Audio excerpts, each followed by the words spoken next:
Ada Bang Pangi Caniago, Direktur Eksekutif dari Foxpol Center. Selamat malam. Boleh Bang, sambil kita cek audio. Mas Andro, Mbak Maria. Siap, selamat malam. Kami juga Bang Pangi melihat fenomena dan sekarang yang ketika sudah mendekati pemilu, Pak Presiden mengatakan jangan gunakan politik identitas, termasuk juga politisasi agama. Menurut Anda apa ini? Langsung saja. Landasan Pak Presiden tiba-tiba mengumumkan hal tersebut. Ya, Mas Andro, Assalamualaikum, salam sejahtera bagi kita semua. Om Swastiastu, Namo Buddhaya, salam kebajikan. Saya hormati ada Bang Panda, kemudian Mas Rudi, kemudian Mbak Gus Coy, orang tua-tua saya semua di sini. Pertama begini, Mas Andro, Mbak Maria, ya, bicara tentang identitas agama, saya paling sensitif, paling takut ngomong itu. Maka kalau lihat statement saya sebagai pengamat itu bicara agama itu kadang-kadang kalau wartawan nanya sama saya udah saya menghindar aja. Karena itu ibarat semaku buka kotak Pandora, ibarat air yang muter tinggal menunggu gulungan pusarannya ke bawah aja gitu. Jadi sangat sensitif yang dibilang oleh Pak Jokowi gitu. Jadi sangat berbahaya memang dan tidak hanya soal keterbelahan dan merusak tenun kebangsaan, tapi jauh daripada itu ada potensi itu. Yang kedua gini Mas Andro, kita bicara politik identitas. Saya datang ke sini, Foxpol itu adalah identitas, partai politik ada identitas, ulama adalah identitas, kemudian ada sipil, ada militer, itu identitas. Termasuk apa yang kita lihat hari ini, kita lihat NU, Muhammadiyah, itu identitas. Nah, yang kedua begini, alasan orang memilih ada 4 faktor ya. Kalau dalam kita kaji dalam pendekatan alasan orang memilih, itu 4 faktor itu pertama adalah kedekatan secara ideologi. Nah, kalau kita lihat kedekatan secara ideologi, orang memilih kalau baca jurnalnya Electoral Studies itu bahwa orang memilih bukan hanya sebatas karena kedekatan kanan atau kiri ideologi, tapi tidak hanya karena sebatas kesamaan agama yang dianut, tapi juga setelah itu mereka memilih karena bantuan sembako dan ada juga persoalan uang dan seterusnya. Nah, ketika bicara tentang ideologi di Indonesia, kapan politik identitas itu selesai? Kalau partai ID kita tinggi, orang merasa dekat dengan partainya baik secara ideologi maupun secara psikologi. Nah, kalau misalnya partai ID kita 13,2% tadi naik, maka politik identitas itu nggak ngefek sebetulnya, nggak ngaruh. Saya kasih contoh misalnya begini. Sumatera Barat dengan NTT misalnya, ini kan 2 blok ideologis yang kelihatan seperti dibenturkan, nasionalis dengan kelompok Islam religius. Nah, ketika ada isu yang dibilang Bang Panda tadi kan, itu kepentingan politik transaksional jalan. Ini karena pemilih kita tidak merasa dekat dengan partainya dan jangka pendek hubungan partai dengan pemilih. Nah, isu-isu yang seperti ini jadi. Makanya ketika kalau nggak milih Pak Jokowi kalau milih Pak Jokowi nggak disolatkan. Kemudian ada ancaman khilafah misalnya kalau di NTT. Kemudian di Sumatera Barat, oh ini PKI. Kemudian muncul lagi di NTT, oh ini bahaya, ancaman radikal dan seterusnya.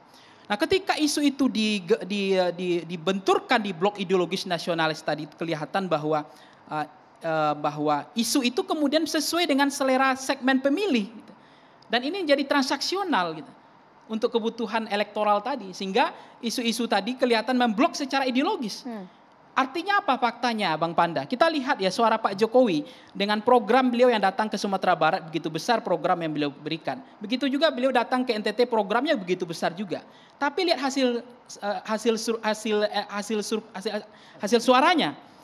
Pak Prabowo ya maksudnya Pak Prabowo justru 88% di Sumatera Barat. Pak Jokowi 90% di NTT. Dengan program yang sama, dengan bantuan yang banyak, sering bolak-balik ke Sumatera Barat. Tapi hasilnya tetap mereka punya identitas sebetulnya yang tidak mengubah pilihan mereka dengan strategi yang begitu luar biasa, dengan bantuan yang begitu luar biasa, dengan kerja keras yang begitu luar biasa ke Sumatera Barat, tapi tidak mengubah hasil. Tetap aja perolehan suaranya segitu. Tapi kan harus rasional juga. Dan Bang begitu Pangi. Juga begitu juga ketika Pak Prabowo ke Jawa Tengah gitu. Itu dengan strategi yang luar biasa, dengan bantuan yang luar biasa, bolak-balik ke Jawa Tengah, itu tidak mengubah keadaan gitu. Tetap aja hasilnya tidak berbanding lurus antara usaha dengan hasil. Bang Nah, Pangi. itu yang menarik Ya, sebetulnya. tapi kalau Anda lihat untuk saat ini, psikologis pemilih kita seperti apa? Masih kemakan nggak sih hal-hal semacam ini tuh? Nah, begini Mbak Maria, kemakan atau tidak kemakan itu kembali bahwa alasan pemilih yang kita lebih banyak memang alasan pemilih sosiologis itu dominan, memang ada 40% Gus Coy.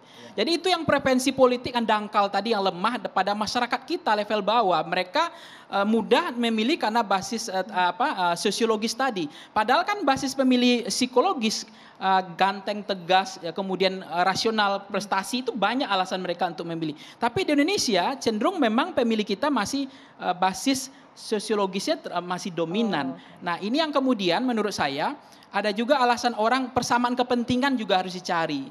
Nah, alasan program-program tadi yang banyak diberikan kepada masyarakat juga bisa menjadi alasan sebetulnya. Jadi tidak hanya faktor ideologi, tapi ada alasan kandidat. Center pengaruh kandidat itu juga harus besar. Jadi 3-4 alasan tadi adalah pengaruh ideologi, yang kedua adalah alasan program atau persamaan kepentingan, kemudian personalisasi isu, yang terakhir adalah soal kandidat. Kandidat yang akan mereka pilih itu seperti apa. Nah, kalau bicara tentang tadi konteks yang menarik sebetulnya adalah polarisasi isu. Nah, polarisasi isu yang kemudian dibenturkan dengan sesuai dengan blok ideologis tadi, kemudian yang frekuensi politik kelas yang lemah, dangkal, partai ID-nya juga rendah, frekuensi politiknya juga lemah, ini yang kemakan sebetulnya. Bukan kepada kelas yang sebetulnya pendidikan politik sudah bagus, yang sudah punya frekuensi politik yang dibilang Gus Coy tadi, ini nggak bisa dikendalikan yang mohon maaf bukan elitnya, ya, kelas grassroots-nya ini yang memang mereka sangat mudah itu untuk dipantik kepada isu-isu identitas. Tapi yang mayoritas yang dominan masih di kelas grassroots dengan irisan ideologis itu, Bang Pangi? Iya, lebih banyak kepada ini Mas Andro, misalnya begini ya, pemilih sosiologis kita itu memilih berdasarkan kesamaan agama, asal, suku. Mohon maaf ya, ini orang Jawa aja belum selesai. Misalnya begini, alasan memilih presiden menurut pandangan Ibu Bapak, boleh nggak orang di luar Jawa bisa menjadi calon presiden? Itu alasan 38,8%, mereka tidak mau. Belum siap dipimpin oleh orang di luar Jawa. Bayangkan gitu. Itu hasil survei Anda ya, Bang, identitas, ya? itu identitas. Itu soal Jawa non Jawa. Ini belum selesai. Partai Nah, apa yang dibilang Bang Panda bahwa kita ini bangsa yang kuat, teguh ya. Itu saya juga lihat kasus misalnya di Ambon. Itu tual nggak kena dampak itu karena budayanya yang ngukat. Jadi bukan agama, tapi budaya yang membuat mereka nggak bisa perang. Jadi itu memang hebat. Itu yang di lapangan. Itu di fakta di Coba lapangan. bayangkan ngerinya peristiwa itu, tapi bisa selesai, bisa damai. Nah, satu lagi, Bisa ini gitu. bicara persepsi asumsi. Alasan tidak memilih Anies itu hanya 3,2% karena Anies dianggap didukung oleh kelompok intoleran atau bapak politik identitas. Hanya 3,2% dari data yang ditemukan. Nah, tetapi untuk mencegah, yang kedua begini Mas Andro, untuk mencegah politik identitas menurut saya, ini juga harus ada kaitan dengan pasangan calon presiden. Tapi boleh itu sebelum ke pasangan calon presiden, Bang Novel kita kasih ruang bicara dulu ya, boleh Bang Pangi ya. Makanya kalau saya tadi bicara lebih kepada politik identitas itu Bang Andro, itu juga disebabkan oleh calon presiden kita itu hanya 2 pasangan. Nah, itu juga bisa memantik karena bipolar, dihadap-hadapkan. Nah, itu ketika dikentalkan dengan polarisasi isu, kemudian disambut dengan sentimen yang lemah tadi, itu masuk. Makanya kalau kita tanya dalam hasil riset kita, menurut Bapak Ibu, berapa pasangan calon presiden yang ideal? Itu mereka menginginkan lebih dari 2 pasangan calon presiden. Identitas, ada 32 kok. Supaya jangan bias, pemahaman identitas itu ada positif. Dia menjadi negatif kalau dimanipulasi. Iya kan? Artinya politik identitas itu sebenarnya positif? Positif dalam arti kata memang takdirnya.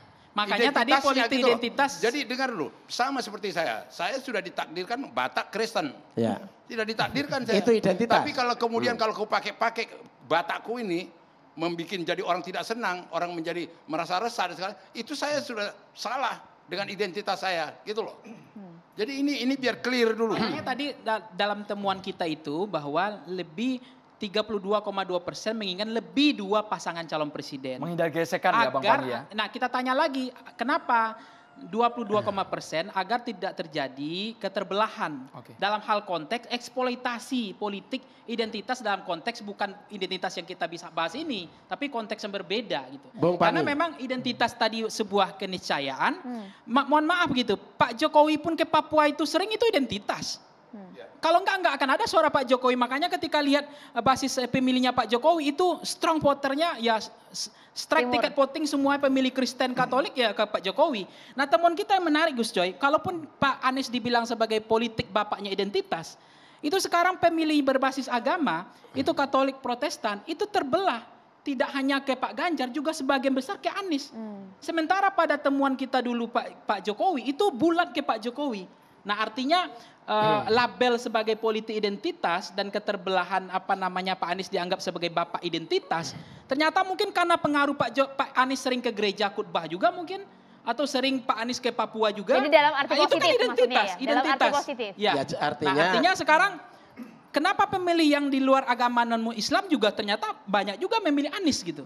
Jadi kemudian ini mengalami patahan di tengah jalan kalau kemudian dikatakan bahwa Anies didukung oleh kelompok intoleran kan itu, di kelompok radikal dan seterusnya. Buktinya ternyata dalam perspektif agama lain ya Pak Anies dianggap sebagai Baik, Bang Pangi. tokoh toleran gitu, plural. Baik. Andrew, Mbak Maria saya Ya. Bahwa Singkat. efek dari politik keterbelahan dan identitas yang dimainkan itu misalnya kita merasakan bagaimana Ade Armando dikeroyok ya. Nah itu kan sebetulnya kita merasa itu tidak ada apa-apa sebetulnya dianggap di kalangan elit. Tapi ternyata di bawah itu ada. Nah itu di luar kendali. Nah itu yang kemudian berbahaya kalau kita menjaga ini. Kalau kemudian tingkat frekuensi politik orang di bawah itu jauh sekali gitu. Jadi berhati-hati itu yang dibilang ini masuk ke isu agama. Ini sensitif sekali. Makanya saya sendiri sebagai orang yang ngomong agama itu paling takut gitu. Karena sentimennya tuh beda. Jadi gejolaknya juga beda. Dan ketika dibuka kotak Pandoranya itu keluar semuanya nggak bisa ditenangkan. Jadi yang terakhir adalah misalnya begini Mas Andro, Mbak Maria ya. Ketika kita melihat ya nggak mungkin orang memilih Pak Ahok kemarin itu kan syukur kalau memang karena prestasi Pak Ahok atau kinerja. Tapi sebagai mereka identitas, mereka kelompok misalnya bagian dari kelompok itu kemudian mereka satu seagama dengan Pak Ahok, memilih Ahok kan juga ada. Dan nggak ada yang salah kok tadi nggak ada Bang yang Jeka salah, kan? sampaikan. Oke. Mereka memilih Pak Ahok. Tapi kalau kemudian mereka memilih Pak Ahok atas dasar prestasinya di DKI Jakarta juga nggak ada yang salah. Maka menurut saya kemudian menyalahkan yang memilih seagama itu baru bermasalah gitu. Ya. Nah itu yang kemudian menurut saya hari ini termasuk ya sekarang bagaimana Pak Anies sering Baik, Bang Pangi. ke kelompok-kelompok yang Jadi dianggap Bang, kalau saya Bang Pangi terima kasih Gus Coy. Bang Novel terima kasih. Kita akhiri hari ini pemirsa pemilu yang damai kita harapkan terjadi di 2024. Saya Maria Segaf. Dan saya Andro Mercury, terima kasih. Selamat malam. Sampai jumpa. Sampai jumpa.